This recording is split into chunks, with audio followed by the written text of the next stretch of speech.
అబ్బా ఈ రోజు 30,000 అప్పు పుట్టిందబ్బా. ఏమయ్యా డబ్బులు ఎప్పుడు ఇస్తావు? తీసుకొని ఎన్ని రోజులు అవుతుంది? ఇస్తానులేండి సార్, ఏం పారిపోతానన్నా? రోజు కనపడతాను, గుడ్ మార్నింగ్ పెడతాను, గుడ్ ఈవినింగ్ పెడతాను. ఏదో అప్పు తీసుకొని పారిపోయిన మాదిరి చేస్తాను. రోజు కనపడతాను కదా సార్, ఎందుకు సార్ అంత ఫీల్ అవుతాను మీరు?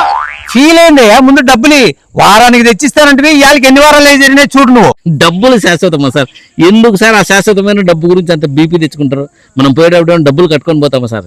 ప్రశాంతంగా ఉండండి సార్, గుడికి వచ్చినారు, హ్యాపీగా ముక్కొని పోండి సార్. పోండి సార్, ముక్కోకండి. యో డబ్బులు అంటే నాకే కథలు చెప్తావు, లెక్చర్లు చెప్తాను బేడా. ముందు డబ్బులు ఇచ్చేది నేర్చుకో సార్. నేను ఎప్పుడో నేనని చెప్తున్నాను, మరి విచిత్రంగా ఉన్నారా మీకు?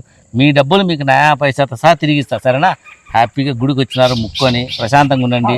రోజు పొద్దున్నే బీపీ టాబ్లెట్ వేసుకోండి సార్. ఈయననేమంతా కొట్లాడొచ్చు, ఇస్తానంటాడు కానీ ఇవ్వడు, రేపు ఇస్తానంటాడు. ఎన్ని రేపులు ఎన్ని పండుగలు ఇట్లే పోతాయి. అయినా బీపీ టాబ్లెట్లు వేసుకుంటే డబ్బులు ఇచ్చిన బీపీ తగ్గుతుందా? బుద్ధుంటే డబ్బులు ఎవరికి ఇవ్వదు.